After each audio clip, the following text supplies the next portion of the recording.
Ese urashaka ko telefone yawe buri gihe ijya ihora iri bizi, ntabwo ushaka kujya witaba abantu mu buryo bumwe cyangwa ushobora kuba uhuze uri nko ku kazi cyangwa se ushobora uri nko ku kazi wenda ntumva ushaka kwitaba abantu, telefone yawe ushaka wayikura ku murongo burundu, jya ukora byibura kode ebyiri zagufasha kuba telefone yawe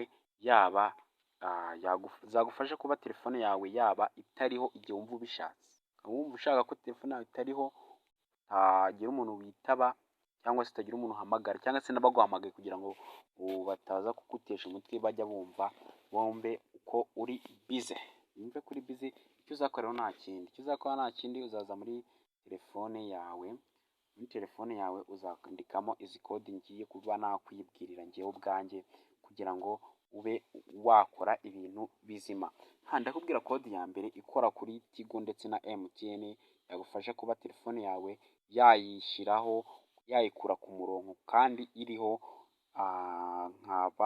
iyi kode ya mbere ngiye kuba nakubwira uzakanda akanyenyeri 21 ukande akanyenyeri 078 urwego. Iyi kode ikaba ikora kuri MTN gusa, ikaba ariho ikora, naho kuri Tigo naho ndaje nkwereke aho indi wakoresha. Iyi ngiyi rero uyikoresha kuri MTN gusa, iyi akanyenyeri 21 akanyenyeri 078 urwego ugakanda ukemeza kuri MTN. Iyi kode ikora kuri MTN gusa, noneho iyo ushaka kwemeza kuri Tigo ukanda akanyenyeri 21 urwego, ukanda akanyenyeri 21 akanyenyeri 072 urwego ukemeza kuri nimero ya Tigo, ubwo nta muntu wagushaka ngo akubone. Izo ni kode ebyiri nkubwiye ushobora kuba wakoresha mu gihe umuntu udashaka kuba washyira telefone yawe ku ruhande byibura ku murongo mu gihe uri mu kazi cyangwa se wumva udashaka kwita ufite stress.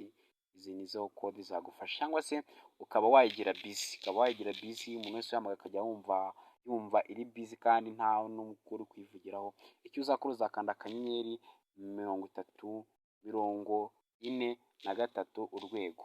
Iyi kode rero ikaba ishobora kuba yafata telefone yawe ikaba yayigira busy igihe abantu bose bagushatse bakajya bumva uri busy, ntago ushatse kuba waboneka kandi telefone yawe iriho, nta n'ikintu uri kwimaza, nta n'ikintu uri usibye kuba udashatse kwivugiraho cyangwa se wumva udashaka kuba wayivugiraho ubwawe.